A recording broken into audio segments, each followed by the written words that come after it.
Hello everyone, and welcome back to another session of Dark Souls 2 PvP and another weapon showcase. This time I am using the Helix Halberd, which is a weapon you actually pick up in the Shrine of Amana. Now, as for where exactly you get it, I will link a video in the description, but there's a Pharaoh's Lockstone door in the water. I know it's very descriptive of me to say that about the Shrine of Amana, that there's something in the water, but that's just where it is, and that's as descriptive as I can get about it. But as I said, I'll put a link to where you can find it in the description. I'm sure there's a video on it somewhere out there, so I'll find it for you guys, don't worry. Now, getting started with the weapon itself, it requires 16 strength and 20 dexterity in order to wield. It has no strength scaling and a C scaling in dexterity. The physical base damage of the weapon is 280, and the attack rating is 368 with a Ring of Blades plus 2. So that's a 318 without it. That's really not too great. The counter damage of the weapon is 120, the poise damage is 35 per hit, and the weight is 9 units. Now, if you've been paying attention to the video, you'll notice some huge differences in the amount of damage my R2 attacks are doing. There's a good reason for that, and that's the fact that if you look at the R2 attack just out in the air, just doing it randomly, you'll notice that there's a little spear inside that pokes out right there. That is what you want to hit with. You want to hit with just the tip of this weapon, and there's a good reason for that. This fight right here is the best example of it that I have. Right here, I hit for a 249. Then, right here, 1,071. That's a big difference in damage. That's a very, very big difference in damage. Now, what was the cause for that? My distancing. Distancing is key with this weapon. In a previous showcase, I mentioned that there are sweet spots on certain weapons, and this one is a prime example of a weapon that has a sweet spot. The sweet spot being just the tip.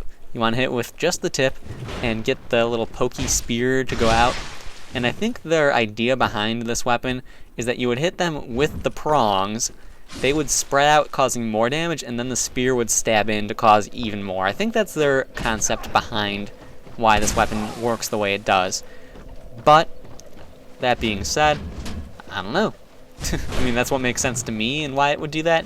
And maybe if you even slow it down to a frame by frame, you can see the damage build up like that. I really don't know. I don't feel like trying to check that out, but if any of you guys do know that, or when the PC release comes, get a good look into the code, let me know what you think about that, because that's my opinion there, and honestly, it makes sense to me. Right here, we're fighting Skies again, just because. And I've got to say this.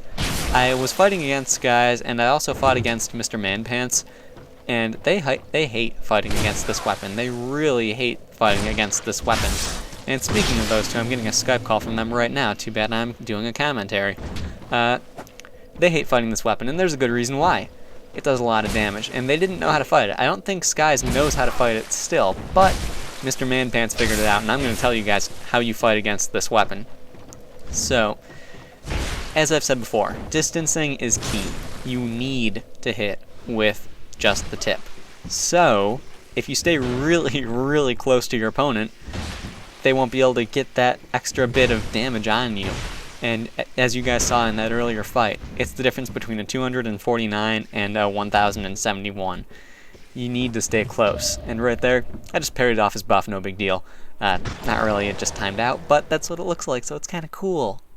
Anyway, to fight someone using this weapon, you need to stay right on top of them and just make sure that you're right against them.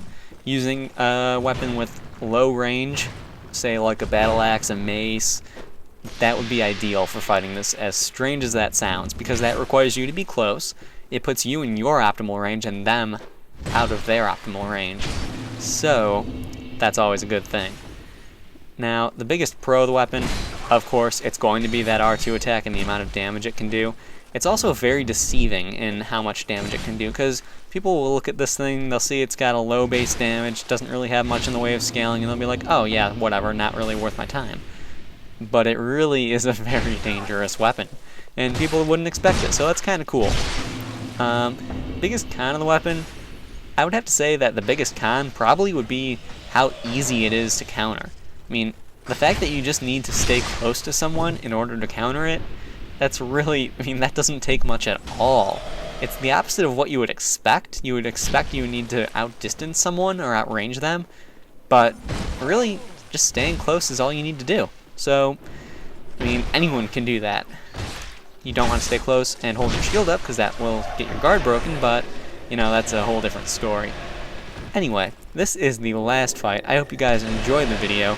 I don't have anything else to say, so please like, subscribe, and all that good stuff, and I will see you guys next time.